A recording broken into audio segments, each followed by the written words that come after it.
আপনার হাসনাতে আব্দুল্লাহ কন, সাজিদ আলম কন, এরা তো গুলি খাই নাই ভাই।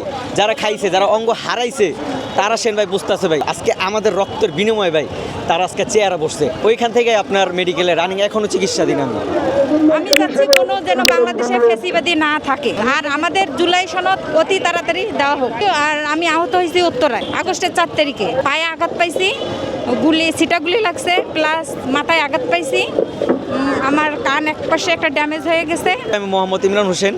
আমি গত 18 জুলাই উত্তরা আজমপুর বিএনএসের সামনে আমি পুলিশের গুলিতে এবং বিসিএফের গুলিতে আমি আমার ডান চোখ এবং মাথায় বিভিন্ন জায়গায় প্লেট খাই। ডান চোখ তো একবারই বাদ হয়ে গেছে। আর ওইখান থেকে আপনার মেডিকেলে রানিং এখনও চিকিৎসাধীন।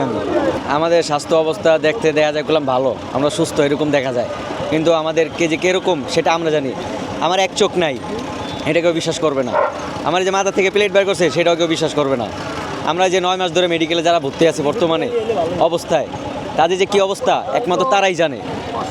আমাদের যে উন্নত চিকিৎসা দেওয়ার কথা ছিল সে উন্নত চিকিৎসা হয় নাই গা। যে অবস্থায় আছি, যে অবস্থায় ভুগতেছি, আমাদের পুনর্বাসনের কথা ছিল সর্বপ্রথমে। আপনারাও জানতেন হয়তো, এটা আরও 5 মাস 6 মাস আগের থেকে কথা ছিল। এই পুনর্বাসন এখনও করে নাই। এখনও বিভিন্ন দল আছে তাদের রাজনৈতিক লয়া, পাইতারি লয়া বা বিভিন্ন সংখ্যাসে লয়া ব্যস্ত। মানে আমাদের দিকটা কেউ দেখে না। এই যে উপদেষ্টা মণ্ডলী কন, আপনার হাসনাতে আব্দুল্লাহ কন, সাজিদ আলম কন, যেই দলের হোক না কেন, যাদেরই কন না কেন, তারা শুধু নিজেদেরটাই বোঝে। এখন দিন শেষে দেখা যায় কি ভাইয়েরও ভাইও চিনে না। ঠিক তেমনি ভাই আমাদেরকে খোঁজ নেওয়ার মতন এখন বর্তমানে আপাততে কেউ নেই। এরা যদি একবার মেডিকেল যা দেখতো না যে কীভাবে কী আহত কীভাবে আছে, তাহলে বুঝতো এরা তো গুলি খাই নাই ভাই। যারা খাইছে, যারা অঙ্গ হারাইছে, তারা সেন ভাই বুঝতেছে ভাই।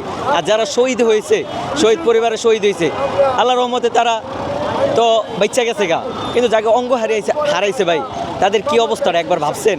এই 9 মাস পরে কয় কি ভাই জানেন? ভালো হাটটারে কাইটা ফেলাই দেয়, ভালো পাউডারে কাইটা ফেলাই দেয় অবহেলার কারণে। আমি উপদেষ্টা মণ্ডলীকে এখনও বলতে চাই, আমরা যে দাবি দেওয়াগুলো নিয়ে আসছিলাম এইটুকু আমাদের কইরা দেখ, আমরা আর কিছু চাই না। এখনও দেখেন যে শহীদ পরিবারের বোন, যে আহতের বোন ধর্ষণ হচ্ছে এবং মার্ডার হচ্ছে, কিন্তু বিচারও হচ্ছে না। শহীদ পরিবারে কেস করতে যায় কিন্তু তারা কেস নিতে চায় না ঠিক মতো। এটা অবশ্যই দেখছেন হয়তো। এইগুলো যদি হইতে চলতে থাকে ভাই, তাহলে বাংলাদেশটা কিভাবে চলবে? আমাদেরকে মনে করে কি আমরা বোঝা, আমরা যত তাড়াতাড়ি মারা যাবো তত তাড়াতাড়ি উপদেষ্টারা ভালো হবে। আজকে আমাদের রক্তের বিনিময়ে ভাই তারা আজকে চেয়ারে বসছে, অন্তত তারাই আমাদের সাথে বেমানিটা করতেছে। এটাই যদি ভাই এই স্বার্থের জন্য তারা এইসব করে ভাই, আমরা কোনোভাবে মেনে নিতে পারি না। আমরা কোনো দলীয় না ভাই, আমরা শুধু একমাত্র আহত জুলাই যোদ্ধা। আমাদের পরিচয় একটাই, আহত জুলাই যোদ্ধা, আর কোনো পরিচয় নাই।